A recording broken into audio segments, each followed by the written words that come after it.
This is Alabama Politics with Steve Flowers, an in-depth interview with Alabama's top political newsmakers. Now, from the studios of Troy University, here is Steve Flowers.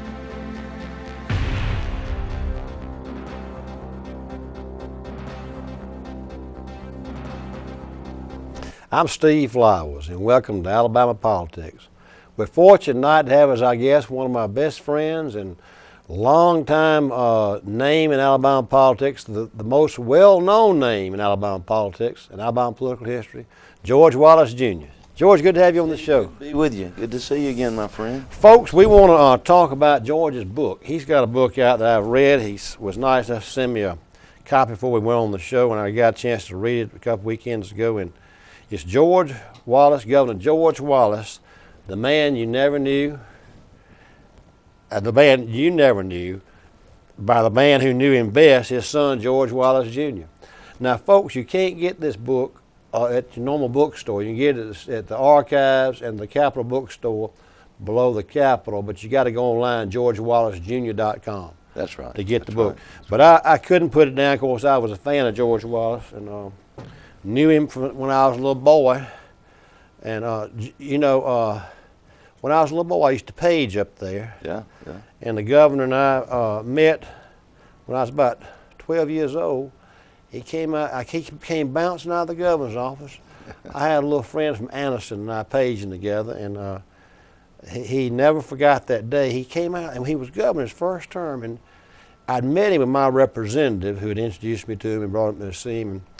And he said, Steve, you know, I was a page boy. Chauncey Sparks made me a page when I was a little boy like you were. He took us downstairs, George, and these two little 12, 14-year-old pages, and we got to eat lunch with Governor Wallace. And he sat there in the little cafeteria under the Capitol. Remember, I was in the governor's office and they had a cafeteria down there? And this was legendary. You know this idiosyncrasy he had. He put ketchup on everything he ate. Just about. He had turnip greens, black-eyed peas, hamburger steak, and a piece of cornbread. And George, he put ketchup on his turnip greens and his. Well, he put a little on it. I remember he loved that and tomatoes. He loved ketchup. But he was famous for doing what he did with you and your friend. And I've heard many stories around the state over the years about time he would take with children when he would meet a child on the street. And take time with them and pay attention to them. He just loved people, and that was one of the key ingredients to his success. George, I've often said this, that you of course, was your father, but knew him better than anybody, but I think that you and I was fortunate to get to know two men who are living legends and will always be remembered as the best at their profession that God ever put in Alabama, and they live the same time. And whether you're an Alabama, Auburn, or Troy fan or whatever, Bear Bryant and George Wallace, God just sat down one day and he says, I'm fixing to make the best politician that Alabama has ever had, and I'm going to put him right there in Clio, Alabama, and I'm going to make the best football coach Alabama. I'm going to let him grow up in Arkansas, but he's going to eventually wind up in Alabama. They live the same time, but both of them will go down 100 years from now. You and I will be dead. But the history books will say that George Wallace was the greatest politician in the history of the state of Alabama and maybe the Deep South. And Bear Bryant was the greatest football coach by far in Alabama, probably the country will ever see. I think maybe in Southern politics, Huey Long may be as well known as George Wallace.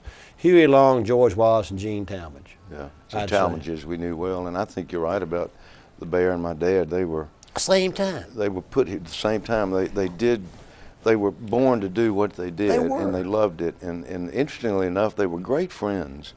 I didn't know that. And Mary Harmon, the Bear's wife, Mary Harmon was an avid supporter of my dad. My dad used to tell her, he said, Mary Harmon, you've got to be kind of quiet it down a little bit about being for me so vocally. And she said, I don't care, George, I'm for you. He said, well, not everybody's for me in Alabama, Mary Harmon, but she was a staunch advocate, and he and the Bear were close, very close friends. But they had a way of getting, I think, the best out of people around them. They worked hard, they knew their profession, and they certainly raised the bar, Steve. Yeah. George, you know, not only were they, like you said, they worked hard, but they just had an inherent God-given ability. The knack your daddy had for remembering names. Yes. That's almost abnormal. That's almost, you know. Well, how do and you he would say? recognize someone years later when they had aged, and he'd see them in a different venue than where he'd met them. They'd aged a bit, and he'd actually pick up the conversation. And I asked him about it over time, and I've written about this. If he had a system, because there's systems you can use. He said, "Son, I just look at people and remember them." It was a God-given ability. It was a God-given gift, absolutely, and it served him well. I've heard him over time dial someone too quick on the phone at night. You know, he was notorious for calling people at night, wake them up at midnight. He said, "I didn't wake you, did I?" No, and they'd say, "No, Governor, I'm just waiting on your call here at midnight." But and get a wrong number. I've heard him get a wrong number, and once they realized it was Governor Wallace, and he realized he'd gotten the wrong number, perhaps he called someone, thought in Anniston, but got someone down in Monroeville, he would start talking about mutual friends, and he talked to him 30 minutes, a wrong number, Steve.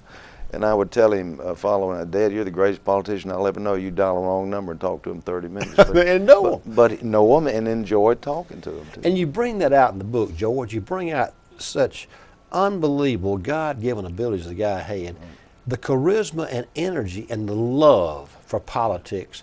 God gave him the talent and the love. That was his passion. He didn't more care what he ate that day than a man in the moon. He couldn't tell you what he ate. He ate to live. He didn't live to eat. And he cared nothing about money. He sure didn't. And that's, I think, to me, was always a badge of honor, no matter how you felt about George Wallace. And there was no gray area. You either liked him or you didn't.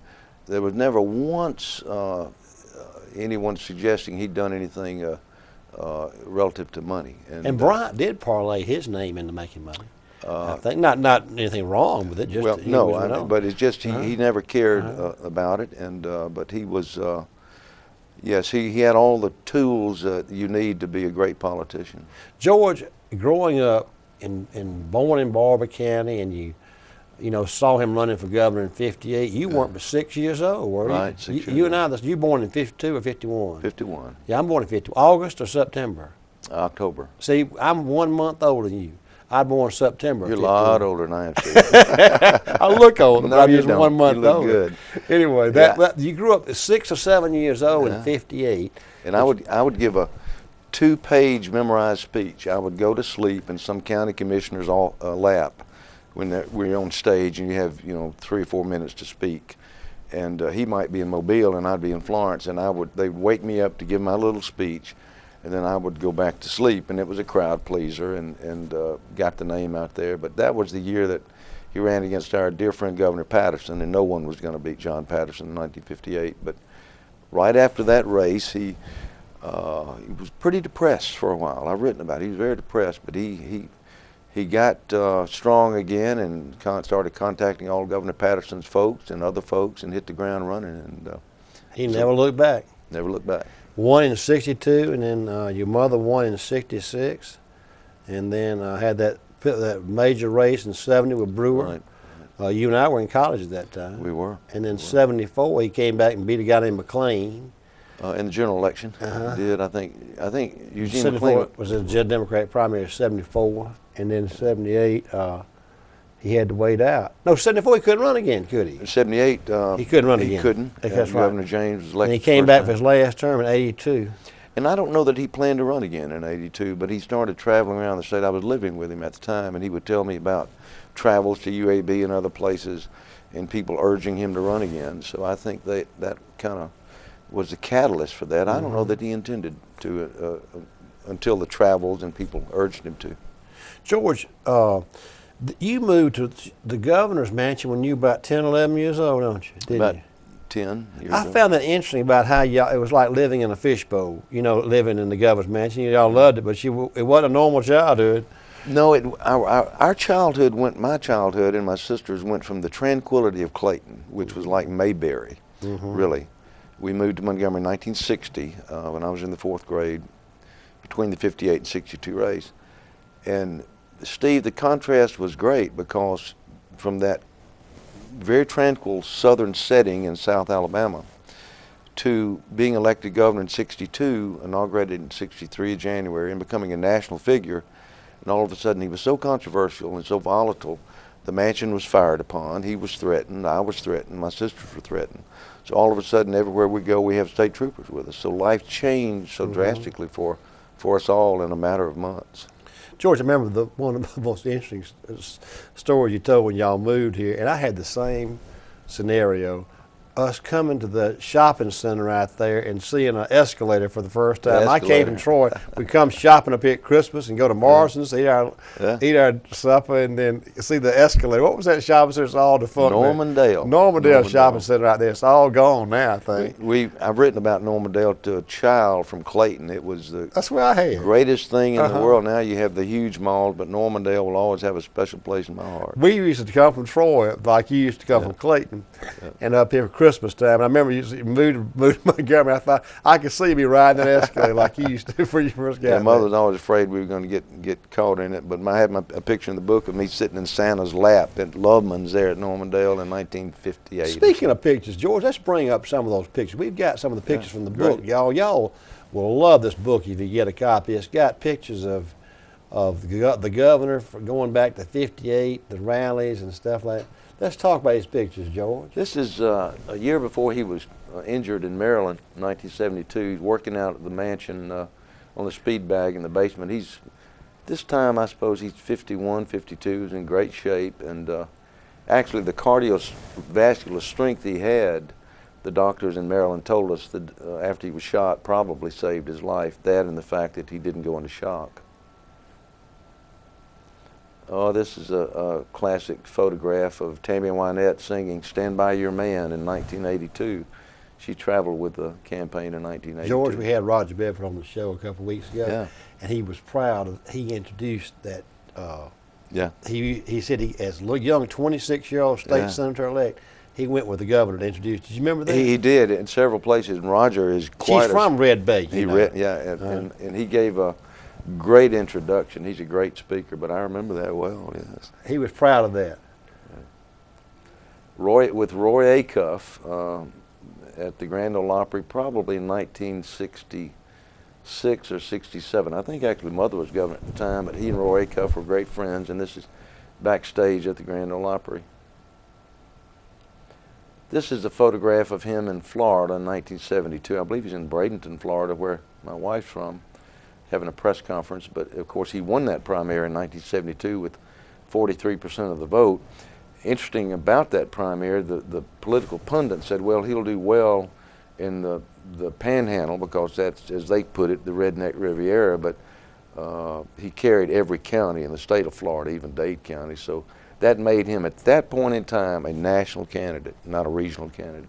This was 68, wasn't it? 72. 72, okay. Right before he was shot in 72, wasn't he? Right. He won that primary, and a few months later he was. This is meeting with President Johnson in 1964. They met in the Oval Office for a couple of hours. This is a picture of my mother presenting my father with an apron, her first Christmas as governor.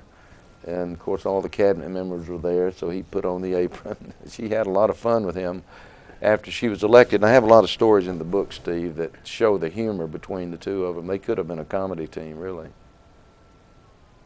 They drew some great crowds in that 66 race. Great crowds, tremendous crowd. This is a picture of my dad and mother and my sister Bobby in 1962. George, can I share something with you? In 66, your mother got so many votes in that election. Yeah. People don't remember this, but there were 8 or 9 men running against her. John Patterson, a former governor, Big Jim Folsom, a former governor, Richmond Flowers, Attorney General, 3 sitting congressmen, Carl Elliott, Bob. It was a whole host. It was 8 or 9 prominent political figures. She beat them without a runoff. She did, and I think that clearly Dad was at the height of his popularity, but also, as I've written extensively about this, people responded to her in a wonderful way. And the affection they had for her was real and genuine, and her own charisma started coming forward. Once she would leave the written text, after she became very comfortable in front of crowds, and her personality came out, and people saw how sincere and humble she was and not pretentious. She developed her own following that I think accentuated his popularity, and that's what caused her to win without a runoff. The vote total that year is, to me, one of the biggest political stories in Alabama political history. It's huge. People don't realize the staggering victory to beat 8 or 9 prominent politicians without a runoff. Without a runoff. It's just unheard of. Let me give you an example how devastating or how tremendous that victory was.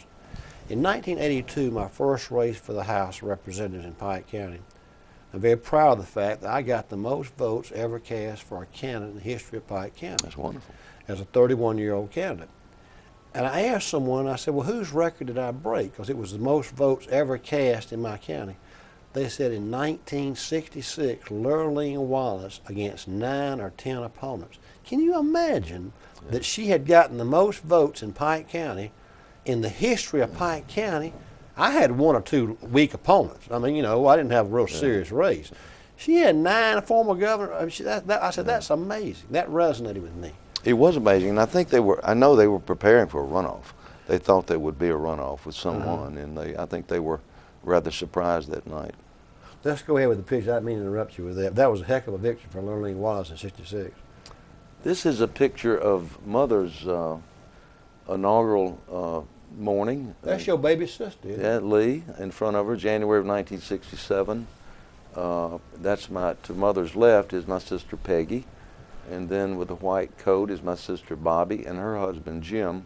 You're real close to them, aren't you? Oh, I'm very close to all my sisters, and so that's a great photograph. This is a picture of my father at Point Mallard in Decatur in 1975, just prior to the 1976 presidential race. Ted Kennedy had come to see my father. I think the caption under that picture in my book is they were all coming to see him, because all of a sudden after '72 and preparing for the '76 race, he had become certainly was a national figure, and they were all coming to see him in Alabama, and that's a great photograph. This is an interesting photograph, Steve. This is the day he left Holy Cross Hospital in Maryland. He'd been there several weeks after the shooting. He nearly died from the shooting. He nearly died from peritonitis and abscesses from the shooting, and he was very lucky to be alive. And he's reading the 23rd Psalm at that point, and he became very emotional because he knew how fortunate he was to be alive. This is at the Democratic Convention in 1972, only weeks after he'd been shot, and where he got the strength and the stamina to give this speech, I'll never know. Were you there with him? Did you go down there? I was there with him. I was right down front. Now, he told this convention, he said, if you nominate this platform, that's the year that McGovern was nominated as the Democratic nominee. He said, if you nominate this platform, this party will lose by the largest majority in the history of the Democratic Party. It was true. That's what happened. McGovern didn't even carry South Dakota, his own home state. He carried Massachusetts and Washington, D.C. But he was right. And really interesting, George McGovern used to call Dad every other day for an endorsement, and Dad just couldn't do it. He said, George, I think the world of you and your family, but your platform goes against everything I fought for.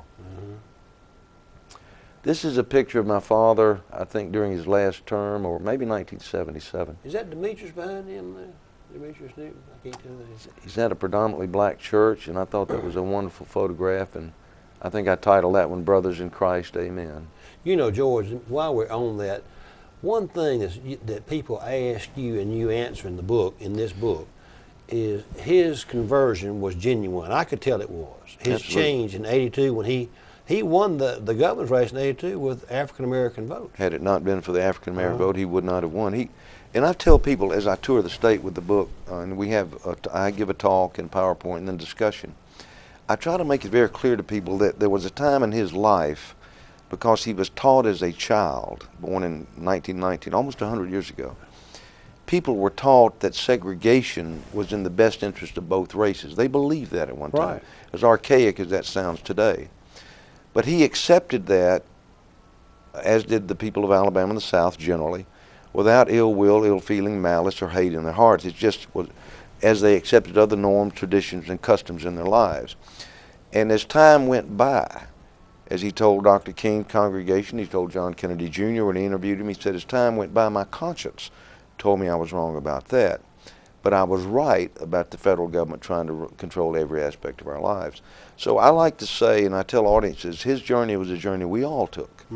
If he was a leader in the Old South, he was a leader in the New South. And so that's chronicles his entire life, but his journey was one we all took. It was, and I've said this before too, it was just, that was the way the South was at the time. It wasn't anything, he wasn't any different. It was like he... And it's just what people wanted in 1962. That's I mean, right. in 58, he was the moderate on that issue. Right. And that was the issue that was on people's minds. It's what people wanted. I think in many ways to embrace it the way he did bothered him somewhat. But and I've written that about conversion and with him going to the King Church on Dexter Avenue was not a political ploy. Well, it was a genuine gesture, because like you said, he didn't know he was going to run. It was 1979. He just left office. There were no political designs at all. And I'd been around him all the time, and I knew he was struggling with something, and he told them that he had been wrong, and he asked for their forgiveness, and they knew that he was genuine and sincere. And because of his suffering, he was not only paralyzed. He used to tell me, son, if I could simply be paralyzed and not hurt, I'd be the happiest man in the world. But the constant chronic pain from the nerve-ending damage the bullets had caused him to suffer every moment. And so he came to understand the suffering of others, and he worried if words he'd uttered or actions he had taken had harmed others. I think he felt as though he was a brother then with the civil rights workers. I think you're right. Let's go ahead with some more pictures. That's John Kennedy Jr. John Jr. came to interview my father in 1997, a year before my father died, and John Jr. died in 1999. But John wrote me a long handwritten letter before he came to interview my dad for the first edition of his George magazine, because he wanted me to know that his coming to interview my father had no agenda other than just my father to talk about whatever he'd like to talk about. And so I got to know John Jr. During that trip, and a great young man. And you know, George, I always thought that had he not died, he would have been president. I think he was going to get in politics. Well, he was interested in public policy, and he didn't have to be. He could have done anything, but he was quite a fine young man.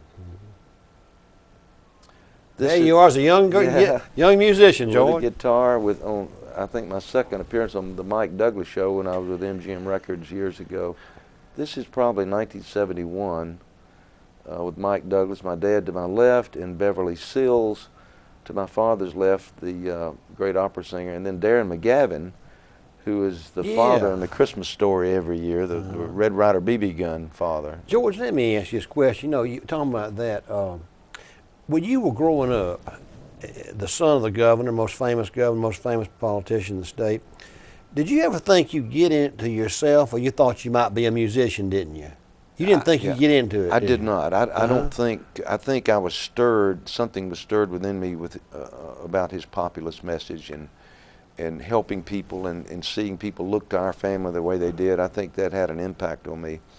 I don't think, had my father not been in politics, I don't think I would have gravitated to it. Even as like a 20-year-old, when you were interested in music so much, you didn't think you'd get in the arena, did you? I don't think I did. Oh, no. You've been in the arena, though. You've been treasurer 2 terms, successful, well, actually 3 terms as treasurer. 2 terms. 2 terms as treasurer, and then 2 terms on the Public Service Commission. Right. And I enjoyed serving. It was an honor to serve. But at 20 years old, you saw yourself being more in music or something else than... Well, I enjoyed music. I traveled with Hank Jr. on 2 of his tours. His opening act was with MGM a couple of years, but went back to college because as much as I love music, and I still record today, I think my love is greater than my ability, so I went back to college. So anyway, let's go back to the picture. I was going to ask you that question. You did not dream that you would follow in your daddy's footsteps, really, did you? No, people would talk about it all the time one of these days. So this moment here, when he swore me in January. He had the fire in the belly for it. I don't think as he did. I don't think many people do. But this is January of 1987, the day he's leaving office, and the day I'm taking office as treasurer. I think I was 34 at the time, a long time ago. This is my uncle, Judge Jack Wallace, my father's brother, swearing me in January of 2003, my second term, the PSC, and I believe he swore you in one did. time. My first term in the House, I had Barber County in my district, and I actually got the circuit judge in Pike County, and then went over to Barber and he got him. He had helped me. You and your daddy had helped his daddy, and Judge Jack. Yeah, they were for you. They supported you. Yeah. And I became a full leader for the governor, our first term, because of that. They're one of my Taekwondo pictures, 1988. That's just my dear friend, Master Chung, who I took Taekwondo from for many years, and we're working out there. And I tell you what, he got me in shape back then. This is a picture of probably 2003. Did they know the governor? Your boys know the governor? Yes. Oh, yes. They were born in '84 and '85, and he died in '98. So they knew him a little bit. But the sad thing about it, they only knew him in the wheelchair, didn't they? They did, and Robbie and Corey have seen some video of him on his feet, and they were quite impressed. Quite impressed. These are my two sons. My son Corey on the left, and my son Robbie on the right. Picture of my wife Elizabeth and me at Courtney's wedding, 2008. Who Courtney and Stephen just had a little baby girl 2 weeks ago, Elizabeth Grace McMahon, and I'm now officially grandfather, Steve. So that's the picture. That's the picture of me just relaxing at home with my Martin guitar. So you still play and record then? Still play and record with friends in Florida. George, one of the things that I've really enjoyed in the book on page 121, I think you very succinctly bring out the Wallace rally, how that day's gone. The 58 campaign, the different in the 62 campaigns when candidates would come on a flatbed truck and campaign and they'd shake hands. It was retail politics, and you very well put it today. All you do is raise money and get on television. It's money and television. That's important. But I when I got to that place, I did all my writing early in the morning, just get up and reflecting, and I typed it out, the famous Wallace rally, and I just took it from my memory of what it was like, what I felt, and the feelings of it, and the magic in the air, Minnie Pearl, the country bands, and the flags waving, and the bumper sticker cruise. You remember those so well. So thank you for that. It'll be the last time you and I can remember that, but our children's generation will never see the day of the flatbed truck, and he was such a great orator, and he'd been in it so long that he knew half his audience. He knew them, and he would sit there. I've had people say he actually knew, and like he had the most unbelievable memory I've ever seen. And he had such a great sense of humor too, and he tapped something in the Southern people. I've tried to capture that in the book too. We'd been looked down upon for so long by those elitists, and there was a psychological inheritance people of the South had, a resentment about that. Really came from Reconstruction and inherited over generations. But he tapped something in people that really did make them proud to be from the South, and especially when it was on the national TV programs. And I've heard people. Remember, he said, I remember seeing him on Meet the Press. I was watching. I was a little boy watching. I was so proud. They asked him what his favorite paper was, the Clayton Record. Clayton Record. Bertie Parish. And the next day, they got a subscription from the Kremlin in Moscow. They wanted to know what paper Governor Wallace was reading, so Bertie said they got a subscription from Moscow. I love it. George, our time's up. I just wish we had a couple of hours. Thank you for having me, Steve. I hope you'll come back again. I will, love to. Because this has been so enjoyable. I know our viewers have enjoyed it. Folks, if y'all get a chance, go online, GeorgeWallaceJr.com, and order Governor George Wallace, the Man You Never Knew, by the man who knew him the best, his son, George Wallace, Jr. It's a great read, especially those of you who like politics, and it's a lot of good pictures. You've seen some good pictures today, too. Again, our guest has been my friend, George Wallace, Jr., and been talking about his dad and his time in Alabama politics, and we're going to have George back on again. In the meantime, if you get a chance, read his book. And George, thanks, Steve. I wish we had time for you to play us a guitar, but we'll do it some other time. We'll do that next time. Thanks so much, Thank you, my friend. Steve. See you.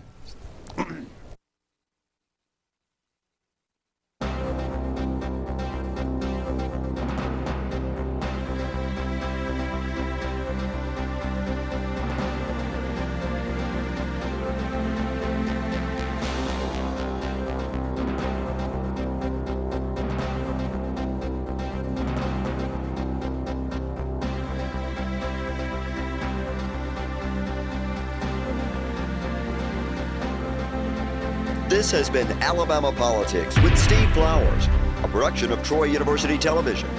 Opinions expressed on this program are not necessarily those of Troy University, its administration, faculty, staff, or students.